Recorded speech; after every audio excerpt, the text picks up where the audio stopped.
Hello, I'm astronaut Mike Mullane. Welcome to my program, The Astronaut Experience. Now, in this program, I'm going to hit on a couple of different topics. One, I'm going to tell you my life story, how I became an astronaut, because there's some important life lessons contained in that story that I want the young men and women to hear so you can apply these lessons to your own lives and maximize the chances that someday your dreams might come true. Now, I'm also going to talk about the reality of space flight, what it's like to launch a shuttle into space or be on a shuttle launching into space, working up in space, deploying satellites. I'm also going to have a little physics lesson at the end.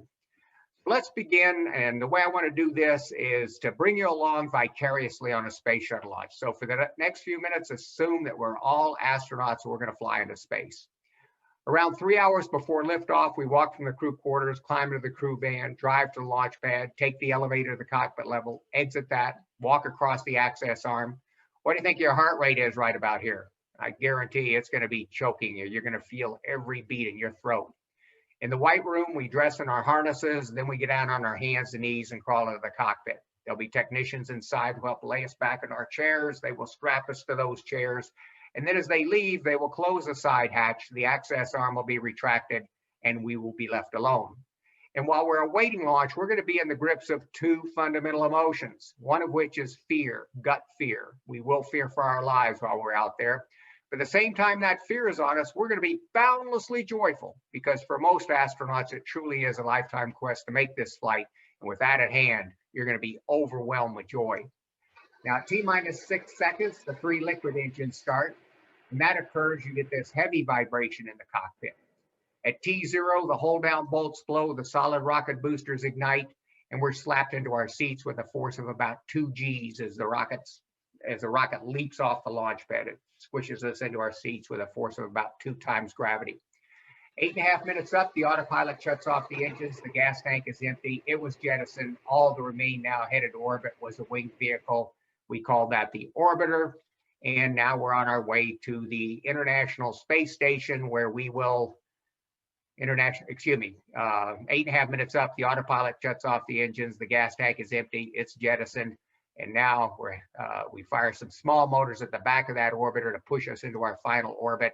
And now we're on our way to the International Space Station, a place, by the way, that I never visited because I retired from NASA after my 3rd shuttle mission in 1990, and the first piece of the International Space Station was not launched until 1998. So I was gone well before the International Space Station was up there. Okay, and here I am floating around in space. Now, I want to tell you how that all came about, because I think a lot of people assume that I'm an astronaut because I was somehow different, that I was born lavishly gifted. I had these immense talents that made it real easy for me to become an astronaut. So I'm going to tell you my life story to show how ordinary I was and explain how I did become an astronaut. Again, there's some important life lessons to learn in this story. I was a child of airplanes because my dad was a World War II aviator. He stayed in the Air Force after the war in transport aircraft, and he would take my brothers and I out to climb in these airplanes when they're being worked on in maintenance. And so I was exposed early on to airplanes that I wanted to be a pilot. That changed significantly when Sputnik was launched in 1957 by the Russians, starting the space race. I was 12 years old when that happened. And then, like most kids at that time, I knew what I wanted to be. I wanted to be an astronaut. I wanted to be John Glenn or Alan Shepard and ride rockets into space. This is my 1960 science fair project on how rockets might one day parachute back to Earth from space. I was a sophomore in high school when I did this science fair project. I wrote a report for this project, and I want to share with you the first 2 sentences of this report. The first sentence reads, today, and I was writing this in 1960, this country and many others throughout the world are steadily working toward the conquest of space. Then I continued in the second sentence and wrote, someday I also plan to participate in this great undertaking. Now I was 14 years old when I wrote that sentence. 25 years later, at age 39, I'm in the cockpit of my in a space shuttle, the Space Shuttle Discovery, on my rookie space shuttle mission. Now that is a dream come true by any human's definition. And again, I suspect many of you think that it happened to me because I was different. I was born lavishly gifted with talents, with genius. But let's take a look at that. This is my high school science fair project. Excuse me. This is my high school senior yearbook entry, and I want you to look at my ambition in this entry. My senior high school yearbook, my ambition was to attend the Air Force Academy. I could not get into the Air Force Academy because my grades weren't good enough. West Point took me, which frankly doesn't say a lot about West Point, does it? But in all fairness to West Point, I was a third alternate for my congressional district. I barely made it into West Point. At graduation West Point, I wasn't on the stage getting any awards for academic excellence. This is the varsity club of my high school. These are the star athletes in my high school. Ladies and gentlemen, boys and girls, I'm not in this picture because I was no star athlete. This says it all about my youth. These are the dedication pages out of my high school senior yearbook. I have one dedication, just one, and it reads, "You missed the Korean War, but here's hoping you make the Vietnam War." What does that say about popularity? Clearly, I didn't run in the popular crowd. So my message here is I was a very ordinary kid. I wasn't exceptional. So how in the world did I become an astronaut? Well, looking back on it, I realize now, and I can only see it looking back on it. I didn't realize it at the time, but I had a couple things going for me. One was I was wildly curious about all things associated with aviation and rockets in space. I was just narrowly focused. That was where I devoted all of my energies from a young age. I knew at a very young age that I didn't know what engineers were. I didn't know, how to become an astronaut. One thing I knew, I wanted someday to work on rockets and maybe even fly one someday. That was a huge advantage in my life because I realize now most kids don't have that focus. My children didn't, my grandchildren, I don't think they have it either. Most kids don't. So I was kind of unique in that regard. If I had one blessing, it was this very early focus on one particular topic where I could devote all of my energies to. And I would love to think that all of you watching this have that same passion toward following some dream. In reality, I suspect that's not true, but I try to develop an early passion for something. It really helps out in life, kids. I was a passionate goal setter. I found that I was really set a goal and I was doggedly tenacious. Tenacity, that means you stick to it. You don't quit the first time you have a speed bump on your journey toward your particular dream. I went to West Point, as you saw, graduated in 1967, and I needed every bit of tenacity to survive 4 years at West Point. That was a very grueling, life-changing event for me, and life-changing to the good because it really opened my eyes to what I was capable of doing. Graduated from West Point in 1967, and my dream at this point was to get into the Air Force. I could take a commission in the Air Force. I did take a commission in the Air Force. I was going to be a pilot and try to be a test pilot and someday try to be an astronaut. But that dream ended immediately at graduation West Point because my eyesight was poor. I had to wear glasses. I did not qualify for pilot training. And in 1967, all the astronauts that are being selected were pilots and test pilots. So it appeared that dream was over for me to ever be an astronaut. But I ended up flying in the backseat of fighters. I wanted to fly in airplanes in some position, so I ended up in the backseat of fighters. If you saw Top Gun, you remember Maverick and Goose? I was a goose flying around the backseat of these F-4 Phantom jets. Went to Vietnam in 1969, another place that requires a lot of capacity when you're flying in combat and focus for sure. After that, I continued my Air Force career, but along the way, I got a master's degree in aeronautical engineering, and this was a scary moment for me when I walked into graduate school. It was that tenacity and that goal focus that propelled me to get an aeronautical engineering degree. I also went to the backseater course at test pilot school. Again, a very difficult course. I ended up doing some weapons testing on airplanes after I graduated from test pilot school, and the backseater course at test pilot school. And then in 1978, actually in 1976, NASA announced that they were selecting astronauts for this new space shuttle program. And for what really got my attention when they made that announcement is they were going to have a new crew position called Mission Specialist Astronauts, and you did not have to be a pilot to apply to be a Mission Specialist Astronaut. Mission Specialist Astronauts are the people who use a robot arm to release satellites, do spacewalks, do experiments, things like that. Whatever's going on up in space, that's what the Mission Specialists do. And so I immediately applied for a mission specialist position in the first class of the Space Shuttle astronauts, and I was fortunate enough to get selected in 1978. Now, there's a very, very important lesson that I want you all to walk away with in this story, and that is do your best. Remember, I want to take you back to when I was flying in the back seat of these fighters. At that point, I had no hope of ever being an astronaut because I was a backseater, and you needed to be a pilot and a test pilot to be an astronaut. And then 10 years later, what happened? They changed the rules. They have a new crew position, Mission Specialist Astronaut. You don't have to be a pilot.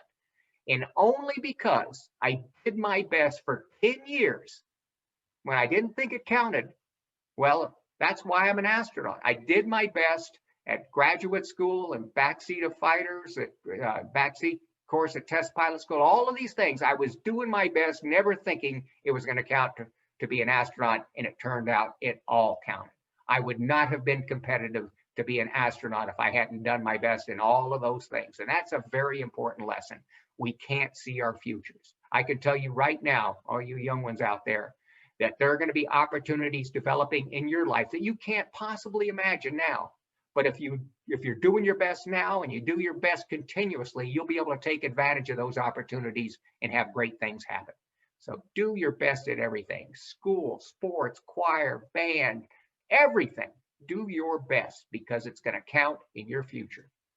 Another thing that I learned, and West Point taught this to me, I wish I would have known it earlier in life, frankly, would have made high school a lot nicer, but we're better than we think. I really believe that. We have some reserves in us, and when we're challenged to bring those reserves to the surface, as West Point was constantly doing, it opens your eyes to just really how much you can really do. So knowing that, dream big. Make sure you set lofty goals for yourself. Don't be timid about setting a goal. Set very lofty goals for yourself because you'll be amazed at what you're capable of doing. Tenacious, that's a critical part of life. Now, some people out there skate through life because they literally were born geniuses. They don't have any problem getting to be the top in their class at everything. There are people like that. I was surrounded by them at test pilot school as an astronaut. I met a lot of them. I wasn't that way, and most of us aren't. But most of us, or all of us, can be tenacious. That means we set a goal and we're doggedly pursue it, doing our absolute best to see if we can reach that goal. Don't be afraid of failure. Well, I'll tell you, in high school, I was paralyzed by fear of failure. I didn't. Again, my life transforming moment was going to West Point and having my eyes open. That you don't be afraid of failure, and that you set very lofty goals for yourself. But in high school, I was just the opposite. Very timid. I didn't ask girls out for dates with fear of rejection. I didn't try out for sports, fear of failure. You don't want to be that way. Again, set lofty goals for yourself. And if you fall a little short, that's not a failure. Why? Because you learned something that you can apply in pursuing some other dream, perhaps going somewhere else. But don't be afraid of failure. And I really like Michael Jordan, the NBA Hall of Fame basketball player, his comment on failure. He once said, I failed over and over and over again in my life, and that is why I succeed. Think about that. What he's saying is he failed his way into the NBA Hall of Fame because in every game, if he failed at something, he learned something that he could apply to the next game, the next drive, the next shot, the next pass. So think about that. He learned from failure that put him into the NBA Hall of Fame, and we should all do that. Let's learn from our failures so we can continue our lives pursuing dreams and capitalizing on the lessons learned from those failures and being better. And another thing, take care of your body. We only get one in life, so don't ruin it with drugs, alcohol, tobacco, violence, things like that. Let's protect our bodies. I don't care what your dream is, you're going to need that body to make it happen, so protect it. And then make education number one. stay in school as long as you possibly can. Get the maximum amount of education you can. And don't stop your education just when you get out of high school or college. There's opportunities out there to continue growing with your education. Education opens doors. So get as much education as you possibly can. Make it a life journey to continually get education. Another thing very important is learn how to be a team player. Learn how to work with others who are different than you. They look different. They're different colors, different religion, different social backgrounds. Just learn to work with everybody toward a common goal. That's what NASA is all about. That's what the military is all about. You have all of these different people coming together and bringing their best to the table, with everybody focused on the mission, getting the mission done, being a team player. How can I help somebody else? We ought to all be doing that, looking around each other and say, how can I help you? And here's how you can help me. And also be an inspiring team leader. Be able to rally people together with this type of philosophy. Hey, I'm not the smartest person in the room, but I want to surround myself with all of you who are the smartest people in the room. So together we can complete this mission. That's the attitude we have at NASA. Everybody bringing their best to the table, being part of a great team. So develop those team skills as a team player and as a team leader. Okay, let's now talk about the spaceflight experience. As you heard, I took 3 missions into space. Let me tell you what I did on those missions. On my first mission, which was, by the way, the first flight of the orbiter Discovery, we carried 3 of these spinning communication satellites that, as a mission specialist, I helped check out and release into space. Now, I want to tell you an interesting story about this mission. We saw earlier the launch sequence for a shuttle. The 3 liquid engines start 6 seconds early. The reason that's done is they can be checked by computer to make sure they're functioning properly. And if there's a problem, they can be shut off. Whereas once you ignite those solid rocket boosters, there's no going back. You're absolutely committed at that point to flight. So that's why we are bolted to that launch pad for 6 seconds while the computers check these engines. Now, on my first flight, which was the 12th shuttle flight, 11 previous times, the engines started, they passed their checks, and the rocket launched. Well, here I am out on that launch pad in the final seconds of the countdown, watching the digits flicker off the clock. 8, 7, 6, main engine start, get that heavy vibration in the cockpit. 5, 4, 3, silence. All 3 engines shut down. That really got our attention in the cockpit. We had trained, by the way, for this in prior months, but you kind of had a sense that once those started, you're going. Well, not so for us on our first launch attempt. Now, what really got our attention was when the ground reported seeing a fire at the base of the vehicle. They didn't say it was on the vehicle, but near the vehicle at the base. That word fire, when you're sitting on top of 4 million pounds of propellant, will really get your attention. For a while, we thought, for moments, we thought we were going to have to do an emergency escape from the space shuttle. Let me tell you how that would have worked. Now, we didn't do this, but we practiced for this. But if you ever had a fire on the launch pad or some other emergency, toxic fumes, something that you need to get away from that as quick as possible, the access arm is swung back into position automatically. We would open up the hatch inside the cockpit. Nobody would be out there to help us. We'd be doing all this ourselves. We'd run across the gantry, jump in these escape baskets, hit a paddle, which cuts a restraining cord, and that releases these baskets to slide down this. Let me go back here. I think I skipped one here. Yeah, there's a net down there that captures these baskets at the end of a quarter mile wire, and we would jump from those baskets and then hide out in an underground bunker, waiting out whatever the problem is on the launch pad. Now, we didn't do that, fortunately. The ground was able to get the fire out with the fire suppression system, and we exited the vehicle the normal way and came back 2 months later when the rockets did work, and we got into space on our first mission. My second mission, I used a robot arm to release a satellite into space. Not this satellite. This is Hubble Space Telescope. I had nothing to do with Hubble Space Telescope, but our flight, the 27th flight, second mission after Challenger, by the way, we carried a secret military payload, and I was responsible for operating that robot arm to release that payload into space. I can't talk about the payload. And on my third mission, STS-36, That was another secret military mission, and I can't discuss that at all. Okay, let's talk about space physiology. What happens to the human body in weightlessness? Well, if you have long hair, ladies, you're going to have a bad hair day in space. No question about that. Another thing that happens up there is you grow taller. I was an inch and a half taller in space than I am right now. Why? Why did that occur?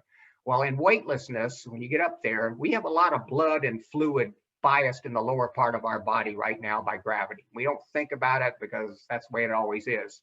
But in weightlessness, all of this blood and fluid is equally distributed through your body. It kind of makes your face kind of puffy, and it actually fills out your chest. You're broader in the chest, skinnier, and your calves and thighs as this fluid is equally distributed through our bodies. Well, one of the things that happen is the discs that separate our vertebrae and our spine soak more fluid up, and they spread and push those vertebrae apart. The muscles of your lower back don't adjust right away to accommodate this longer spine. So you get a terrific backache as a result of this. It's painful. It's painful all of my missions, but my missions were short. Longest was only 6 days. People up on the International Space Station have told me it takes about a month before all that back pain goes away, before the muscles accommodate that longer spine. Another thing that happens up there, from a physiological point of view, is about half the astronauts get sick and end up vomiting. The docs call it space sickness. It has nothing to do with Earth motion sickness. In other words, if you get seasick, car sick, plane sick here on Earth, it will not predict whether you get sick in space. You may not. And I'm a classic example of that. I have been sick, vomited in the back seat of fighter jets countless times. And yet up in weightlessness on the shuttle, I had no nausea, none whatsoever on any of my missions. Then we have test pilots who have never been motion sick in their life on Earth. They can do anything on Earth and never get motion sick, and they'll go up in space and vomit for a couple of days or so. So nobody knows what causes this space sickness, but we can absolutely say it is not correlated to Earth motion sickness. Now, we do have a drug that they could inject into people up there to make an anti-nausea injection that will eliminate this space nausea if somebody's affected by it. Okay, another thing that happens up there in space, let me stop this again, is, another thing happens up there, this fluid shift tricks your brain, thinks you've been drinking too much fluid. And when you get in orbit, you pee this fluid away to get in the right hydrated state for weightlessness. The problem there is on reentry, the G forces are pulling the blood out of your brain. The shuttle is hitting the atmosphere 40 degrees, nose high like this. You're strapped into the seat, so you're getting squished into your seat by the G forces as you hit the atmosphere. That will pull the blood and fluid out of your brain. What does that mean? You're in danger of fainting. So before reentry, we take, to counter this possibility of fainting, we take salt tablets and drink large quantities of fluid to kind of put us in a super hydrated state. And we wear anti-G suits, which are like cowboy chaps, except you plug a hose into the ship's supply of air, and it will automatically inflate as the G forces come on to form a tourniquet basically around your waist and your legs, squeezing your legs, squeezing your gut. It's like it's trying to put your belly button on your spine basically, and the purpose of that is to restrict this migration of fluid out of our upper bodies, keep it in our upper bodies, and make it more likely that we're going to stay conscious and not faint on reentry. Obviously, if one of the pilots fainted on reentry, that could be extremely dangerous. So those are the major physiological effects that occur on a short-term mission. As I said, my missions were all short. They have other issues, and I'm not going to go into those that they've seen developing over long-term missions. So you can read more about that if you want. Okay, space habitability. How do we live up in space? Well, how do we sleep? Well, we have these sleep restraints we zip ourselves into. The gentleman in the foreground is not asleep. He's holding his hands because when you fall asleep, what you see in the background occurs. Your arms float out in front of your face. That is so bizarre, to wake up in the middle of a sleep period and look around and people are asleep with their arms floating out in front of them. By the way, we're not laying in these sleep restraints. They're not sleeping bags as you would get into here on Earth and lay on the ground. No, these are sleep restraints. They just restrain us from drifting around the cockpit during the sleep period. We're floating inside these things. It's hard to get your head around this, Fritz, but in weightlessness, every position is the same. There's no laying down, there's no sitting, there's no standing. Every position is identical. So we're floating inside those bags. That's why you can put them any way you want, on the walls, upside down, relative to Earth, upside down, but there is no such thing as upside down up there. Everything's the same. You're floating. Here, how do we eat up there? Well, here's some peanut M&M baseball. There's a pitch, high fly to left field. Two outfielders run out for it and crash together. Here's one way to eat a banana. Hey, by the way, when people are vomiting in that cockpit from space sickness, you never eat anything that's floating in that cockpit for obvious reasons. We do carry dehydrated food up there. It's like camping food. I do a lot of backpacking and hiking, and it's just like camping food. Packaged a little different. This is dehydrated strawberries. That machine that you just saw pierce the plastic, squirts water underneath the plastic to rehydrate that food. Mix it around with your fingers like you saw that astronaut doing. Then you cut off the top with a pair of scissors. You peel it back and eat with a fork and spoon, just like you'd eat here on Earth. Got to eat slow up in space, or you have food flying everywhere. Here's a guy who made a burrito out of dehydrated eggs and a dehydrated sausage patty. We tried bread up there to make sandwiches, peanut butter sandwiches and stuff like that, but it crumbles too easy. So we carry tortillas to make sandwiches. And in this case, he's making himself a burrito. How do you drink up in space? Well, this is one way to try it. Fluid, if you release it into space, it'll form a perfect sphere. If you leave it alone, it'll ultimately form a perfect sphere. And he's sticking his face into one of these balls of water. Obviously, it's fun to see this, but this is not the way you would want to drink up there. So let me ask you this, knowing what I said earlier, every position is identical. If I gave you a glass of water in space, you went to drink it, what's going to happen? Nothing.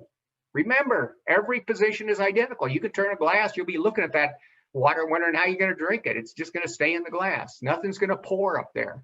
So we have to suck on straws from bags. This is tea with lemon and sugar. We have different flavors and coffee and things like that. You can fill this with hot water or cold water, depending on the beverage. You shake it up to dissolve the crystals inside. Then you put a straw on the end of it and you suck from a straw. You can't drink like we drink here on Earth by pouring something in our mouth. We have to suck on straws out of these bags to drink up in space. And this is just some fun stuff showing playing around with a ball of water in space. He's throwing peanut M&Ms into those. That's kind of cool. By the way, you've probably seen lots of photos like this, astronauts playing with water inside the cockpit. I can tell you there's always somebody out of camera view, probably a couple guys with men and women out of view with towels, ready to, if any of this fluid gets away, ready to immediately dab it up, because the last thing you want is water being sucked into the air conditioning system and sprayed on your electronics. The exercise in space. Well, here's a Marine doing push-ups. One-arm push-ups. Amazing. No arm push-ups. Obviously, when you're weightless, again, all positions are the same. You cannot use gravity as a resistive force to exercise. So we have a bicycle ergometer that we can pedal on to get our exercise up in space. Now, this was for the space shuttle. On the space station, it's much more important for a long mission like on a space station to stay physically fit. So they have a much more extensive exercise equipment up there, suite of exercise equipment to stay in shape. Pretty primitive back in the shuttle era that I flew on with that treadmill. Now, one of the major questions I've ever asked as an astronaut is, how do you go to the toilet? How do you go to the toilet? Our toilet has no water in it. You wouldn't want water floating around your cockpit, and that's toilet water floating around your cockpit, and that's what you would have up in weightlessness. So we have no water in our toilet. Our toilet uses airflow to collect solid and liquid waste. Basically, it's a vacuum cleaner. This is a photo of the urinal velcroed out of the way for launch here.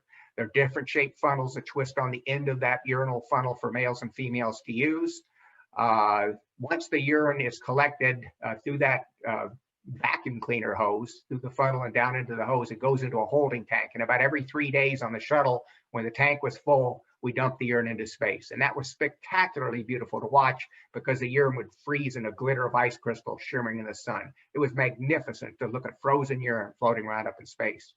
How do we collect solid waste with the shuttle toilet? Again, airflow. There's a small opening on the top of the toilet. There was a fan down inside that was drawing air down. So right underneath you, 360 degrees, air is flowing in and down, pulling the waste away from your body down inside that big container. When you were done, you took that lever, you move it back, it slide a cover across the opening, and it traps the solid waste below. Solid waste on the shuttle was returned to Earth. It was not dumped into space, and I'm sure everybody's glad to hear that. I certainly was. These look like handles. They are not. Those are thigh restraints. You don't want to float off your toilet in space. You want to be attached to it, obviously, when you're using it. So those are thigh restraints. You pull these up against a spring force, you twist them in, and the spring force clamps your thighs to keep you on the toilet seat, to keep you from floating off. Okay, how do you shave up there in space? Well, just a regular electric razor, like some of your fathers and brothers or whatever might use. How do you brush your teeth up there? By the way, let me go back. On the shaving, the mirror I'm looking at is not glass. It's just a shiny piece of metal, because you wouldn't want glass up there if it broke. Obviously, you don't want shards of glass floating around in your cockpit. How do you brush your teeth up there? He's squirting water in his mouth to do that. We use a regular toothbrush and toothpaste to brush our teeth, but there's no sink to spit the foam into, so we spit it into a tissue and throw the tissue away. How do you bathe up in space? You don't. Or all you can do is wet a washcloth, as you see me doing right here. There's no shower or bath when you're up in space. The water is too heavy, it's too precious. You just can't have water just flowing all over you. And it wouldn't, by the way. You'd have to be blown by air or something. So the only way to stay clean, at least on a shuttle, is to wet a washcloth and wipe your skin off, as you see me doing right here. How do you shampoo up there? With great difficulty. If you have long hair, as you see with this lady, this is definitely a bad hair day up in space. Better to have my hairdo than that type of a hairdo when you're up in space. I can just take a washcloth and do that, and I just shampooed. So a lot easier for a guy like me who's losing his hair. Okay, let's talk about UFOs and aliens. This and the toilet question are some of the top questions I ever hear. Have I seen any UFOs or aliens? Actually, I filmed an Imperial TIE fighter going by my space shuttle. You don't believe that? Well, I tell you, here it is, right out there. What else could it be? Obviously, I'm kidding you, or maybe I hope you think I'm kidding you. I don't want to see this on the news, the national news, but what you're seeing there is the International Space Station seen at a distance, but at a distance with that center core and those big solar panels. It kind of looks like a Imperial TIE fighter. Okay, I do go the wrong way here. Okay, have I seen any UFOs or aliens? Answer is no, never have. Do I think there's alien life elsewhere in the universe? Yes, I do. And the reason I do is just the numbers game. This is the best guess on how many stars are in the universe that have been made by scientists. And when I see a number like that, I just have a hard time believing that there's not planets somewhere in the universe that have intelligent life on them.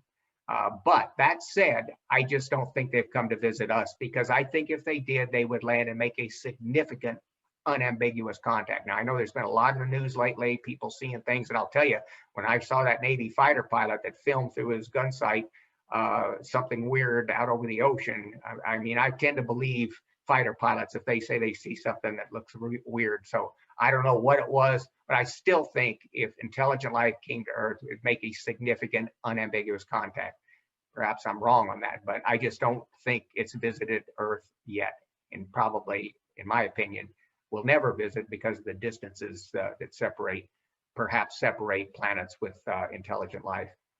Okay, but hey, by the way, on that topic of aliens and UFOs, you can believe anything you want. I mean, I'm not going to argue with anybody. If they think they've seen them or been kidnapped by them, I'm not going to say otherwise. You can take any position you want on that, because nobody knows. Earth views. Let's take a look out the window. First of all, on a window of a space shuttle. First of all, if you look out the window of a low Earth orbiting spacecraft like the space shuttle or the International Space Station, you don't see the Earth like this. This is a photo taken by astronauts going to and from the moon who are tens of thousands of miles from Earth. On a space shuttle, International Space Station, we're very close to Earth. We can see that this is a view out the space shuttle window. You can see that the Earth is curved, but you cannot see it as a complete disk as the Apollo astronauts saw. The horizon on a space shuttle is about 2,000 miles away. Now, this is a view of the Middle East.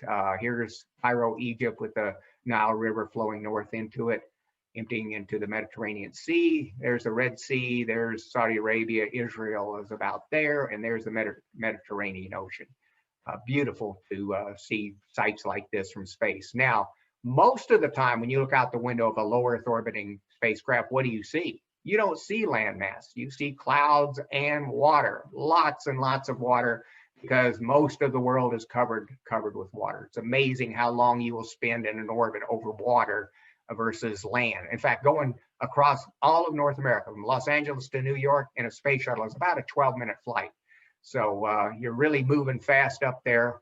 But then you get over Indian Ocean, Pacific Ocean, those giant oceans, you might spend 40 minutes flying over some of those before you encounter land again. A lot of the world is ice. This is Greenland right here, which was clearly named by a real estate developer. Not a lot of green down there. This is the Aurora Borealis, the Northern Lights. Looks like green fire hanging in the sky. Beautiful, beautiful to look at the Aurora Borealis. This is lightning flashing way down on the ground with some city lights visible. Again, these are things that are just so beautiful to look at night.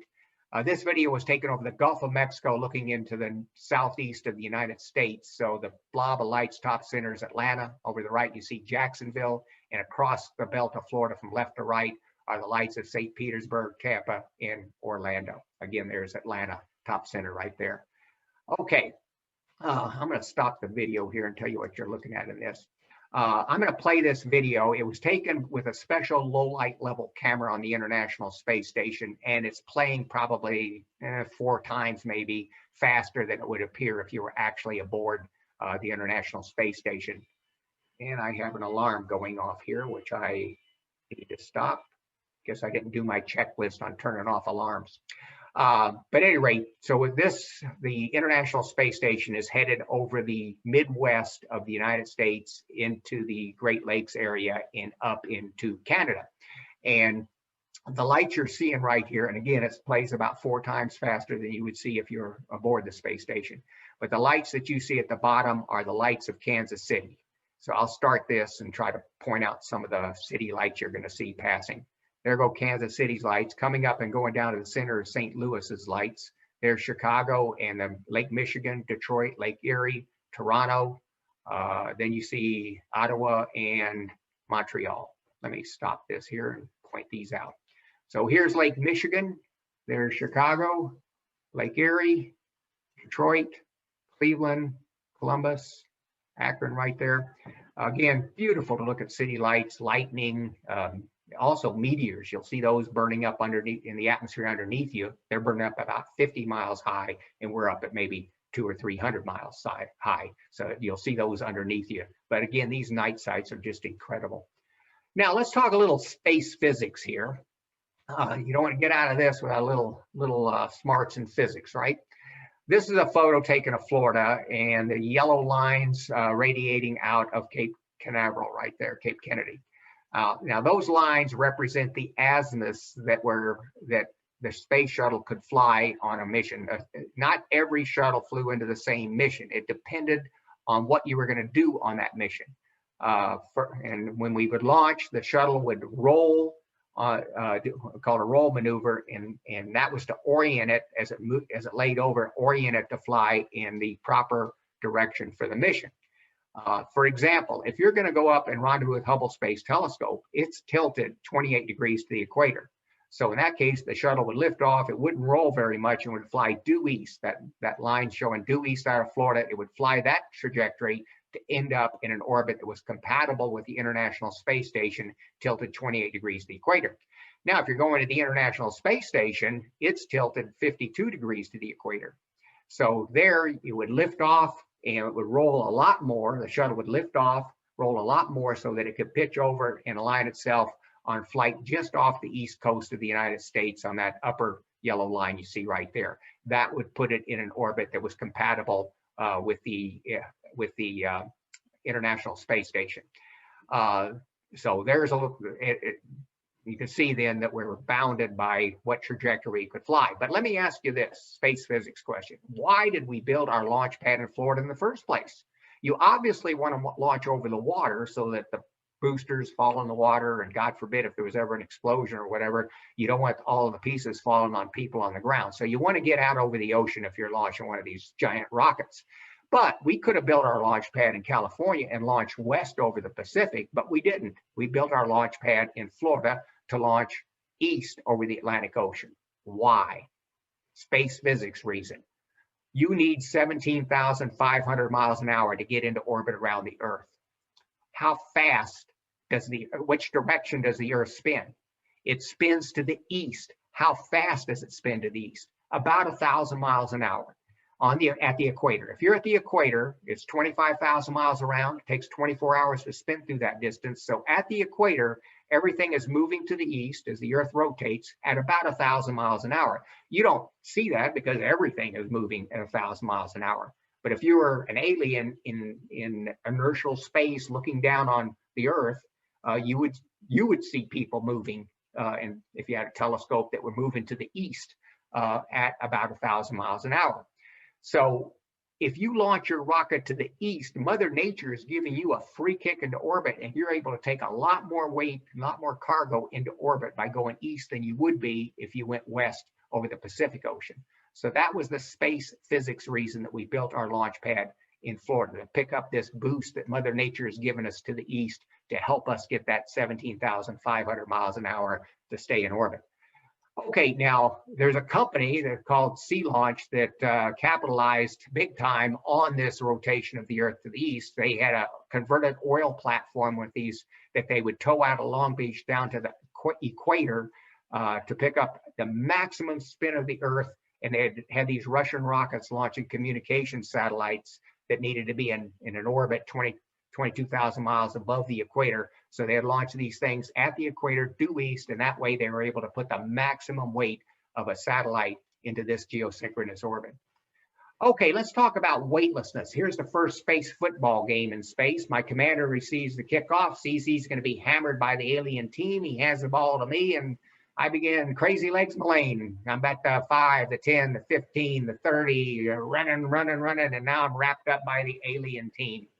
Now, why can we do this? Why are we weightless in space? And I can almost hear it coming through the ether, these shouts. Well, that's easy. There's no gravity. I can assure you, everybody thinking and saying that is 100% wrong. Absolutely wrong. Let's talk about this. Why are we weightless in space? It is true, the further you get from Earth, the weaker the gravity gets. That is a fact. In fact, let's pretend now there's a dude that weighs 200 pounds on Earth. Let's pretend there's a tower that he can climb, and he can weigh himself higher as he gets further and further from Earth. What's going to happen to his weight?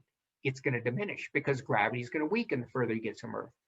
And if he could climb 1 Earth radius above the Earth, 4,000 miles above the Earth, he now weighs just 25% of what he did on Earth, because gravity is only 25% 4,000 miles above the Earth than it is on the Earth. But I want you to think about this. Space shuttle was never got above 400 miles. Neither has the International Space Station. So clearly, you're going to be in a gravity field at 200 or 300 miles above the Earth. If you could reach 4,000 miles, which the shuttle and the International Space Station have never reached and can't reach, you would still weigh 25% of what you did on Earth, because gravity is still 25% up there. In fact, where a space shuttle orbits and the International Space Station orbits, the gravity is weakened only 10%. It's 90% of what it is on Earth. If you stood on a scale that was up at the orbit altitude of a space station or a shuttle, you're going to see that you weigh 90% of what you did on Earth. There's plenty of gravity where we orbit. In fact, it's gravity that's hold us in orbit. If there was no gravity, where would the moon be? It'd fly off into space. Where would the ISS or the space station be? They'd fly off into space. Gravity holds us in orbit. So why are we weightless? Obviously we are. You've seen the videos. There's plenty of gravity and yet we're weightless. Well, let me answer that with this analogy. Imagine you have to ignore air friction here, but imagine you're in an airplane with an elephant and I kick you out the door. Ignoring air friction here, you're going to start falling to the earth with that elephant, and you could get underneath that elephant and have its foot right on your nose. Are you going to be hurt while you're falling? No, because everything is falling is in a free fall. It's weightless. You could have a cement truck on top of that elephant on top of your nose. It doesn't matter. Everything is falling at the same rate. So everything is weightless. Well, obviously, eventually you're going to hit the ground with that elephant, and that's going to leave a mark. So why are astronauts are weightless for the identical reason? We're in a free fall with gravity. The question is, how come we don't hit the ground? And that's answered right here. Again, ignore air friction. Imagine a pitcher has a ball. It's hollow. You've been shrunk down to the size of an ant, and you're inside this hollow ball. The pitcher now, ignoring air friction, throws the ball. It comes out of his hand. While he's throwing it, you're going to be squished by G-forces into the back of that ball. But as soon as it comes out of his hand, gravity does what gravity does. It's going to start pulling that ball to Earth, but now it has a horizontal velocity, so it's going to fall in a curve. And you're going to be weightless. You're not going to know you're falling in a curve, windowless. All you're going to know is you're falling with gravity. You'll be floating around like astronauts in the shuttle, but you would eventually hit the ground. And again, that's going to leave a mark. So if a pitcher throws the ball faster, each time, what happens? The ball goes further out before it hits the ground because it has a greater horizontal velocity. If he could throw that ball at 17,500 miles an hour, it's going to come out of his hand. It's going to start falling toward the Earth.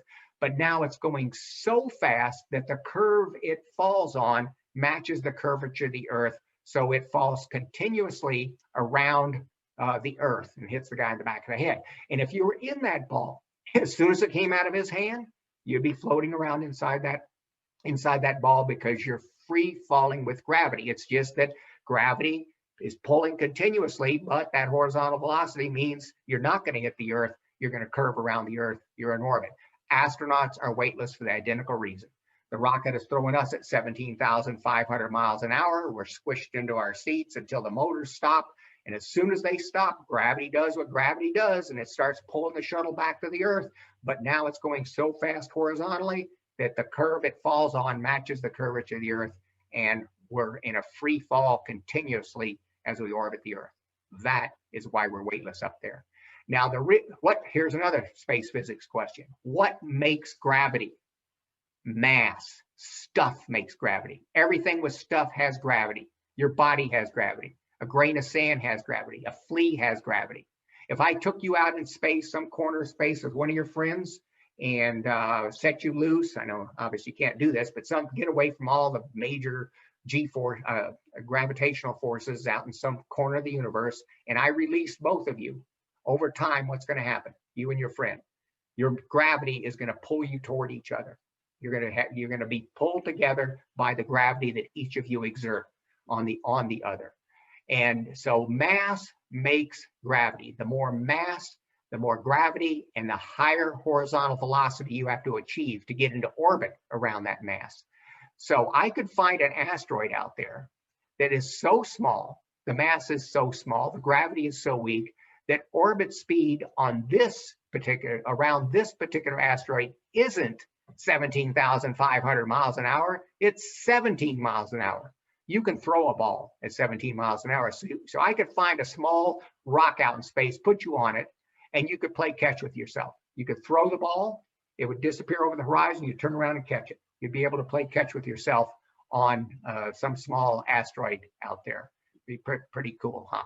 I have always been fascinated by Kepler's laws, they call them, in the elegance of orbital mechanics, how gravity pulls on bodies and results in the whole spinning, turning, orbiting aspect of everything that's out there in the universe. I just always found that so fascinating. It's so elegantly simple when you learn these basic laws of celestial mechanics, they call it.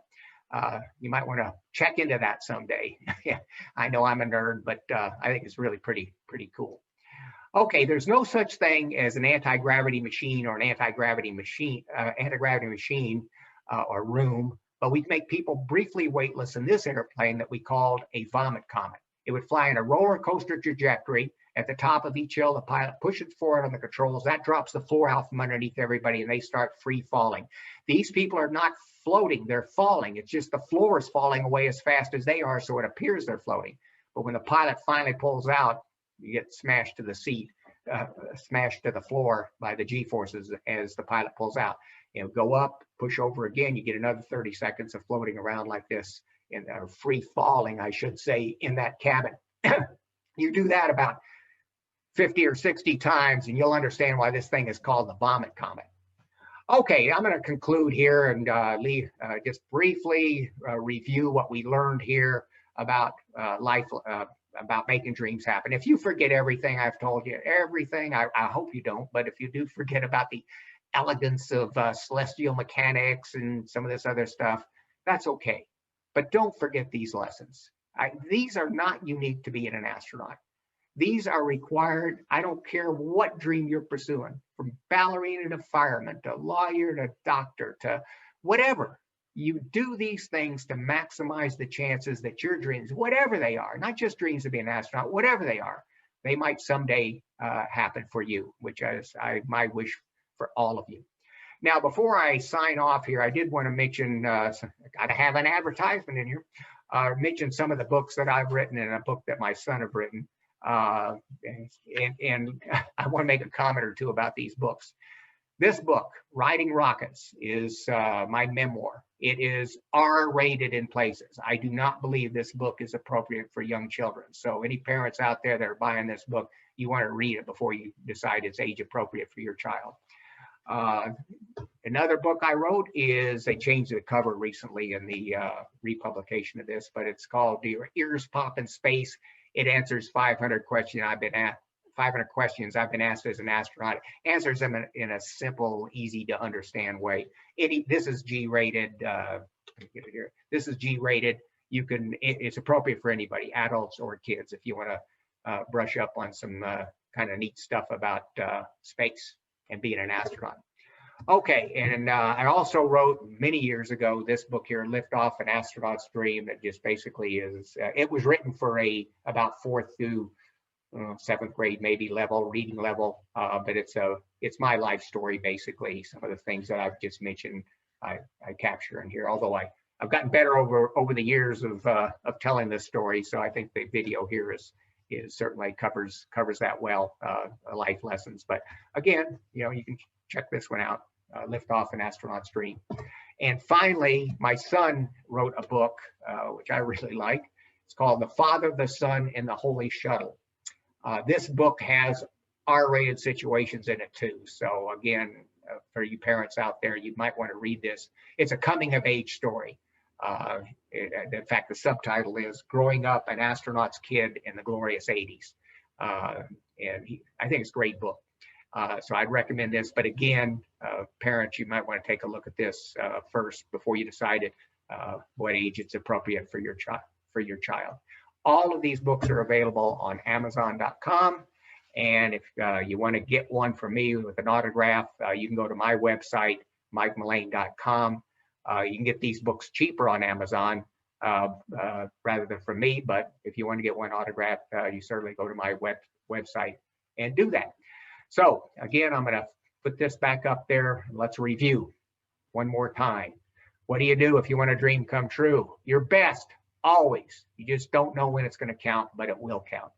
Again, we're better than we think. West Point opened my eyes to that. So make sure you get your eyes wide open to the fact that you can do some incredible things. So don't be timid. Set lofty goals. Dream big. Be tenacious. Hang in there. Keep trying to achieve these goals. Don't just surrender when it becomes a little bit difficult. Don't be afraid of failures. Michael Jordan said, you can fail your way into some great success. Take care of the only body you're ever going to get. Make education #1 in your life. And remember what I said about being a team player. Learn to work with other people who are different than you. Everybody values that. The corporate world, the military, NASA, everybody is focused on the mission out there. And everybody they subjugate ourselves to the mission. We all cooperate. We work toward this common goal of achieving great success in space, in the military, in the corporate world. So really, really learn how to be a good team leader and an inspiring team member. Okay, I wish you all the best of luck and Godspeed in your life journeys out there. Bye-bye.